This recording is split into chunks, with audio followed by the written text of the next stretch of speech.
Aujourd'hui sur Fourmise, on se retrouve pour la semaine 3 des Camponotus barbaricus qu'on a récupéré de chez Gigafourmi. Donc voilà, on va commencer par débarrasser toutes les petites gamelles, histoire de nettoyer. Je vais centrer un petit peu le nid, voilà, et je vais aller récupérer du coup, galère un peu, mais bon, les petites gamelles que je pose à côté, voilà. On nettoie ensuite à l'eau, eau claire bien sûr, petit coton mouillé comme d'habitude, bien tout nettoyer, hop. Donc là, ensuite pour éviter qu'elle se noie, hop, petit coton que je vais boucher le nid avec, comme ça, pourront pas sortir. Voilà, donc je sèche et je l'utilise après pour les empêcher de sortir du nid quand je vais nettoyer et replacer les gamelles, tout ça. Donc voilà. Ensuite, je commence par nettoyer les gamelles une par une à l'eau. Voilà, bien clair. Ensuite, on les sèche avec un sopalin classique. Voilà, donc à chaque fois, je vous écris un peu au-dessus ce que je fais si jamais vous regardez la vidéo sans audio.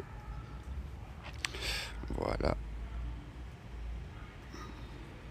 Donc je nettoie bien, hop, à l'eau, les deux gamelles. Et ensuite, on va mettre le liquide sucré, donc que je garde au frigo dans une petite fiole. Voilà. À la pêche, bio, bien sûr, pour éviter les pesticides. Donc voilà, on remplit notre petite pipette et on va aller placer quelques gouttes dans la gamelle Fourmi Shop. Donc voilà, Fourmi Shop, marque, le nid est également Fourmi Shop, donc marque de fabricant de nids et de gamelles d'accessoires pour les fourmis. Magnifique. Ensuite, deuxième petite gamelle Access Fourmi, celle-ci, donc c'est la chaîne Gigafourmi qui a créé sa marque un petit peu d'accessoires, donc c'est Access Fourmi. Et dedans, on va mettre des blattes Red Runner pour l'apport en protéines pour les larves de la colonie qui, elles, ont besoin de protéines pour grandir. Voilà, donc je vais en mettre 3 parce que c'est des grosses fourmis. Elles aiment bien, des fois, elles les emmènent dans le nid, puis après, hop, elles les redébarrassent dans la gamelle. Donc voilà. Ensuite, hop, la troisième, voilà. Et on replace la gamelle dans le coin.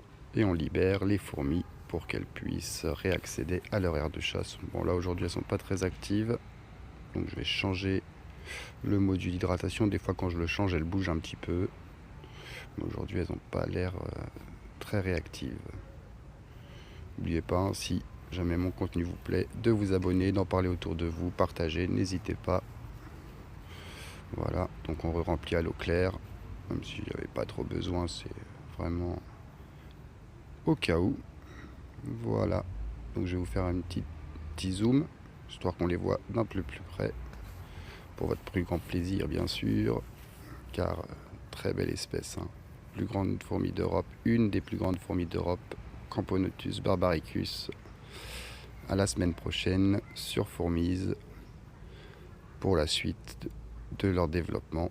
Donc là elles ont pas mal de larves, à voir si elles vont éclore dans la semaine, mais ça m'étonnerait. À bientôt.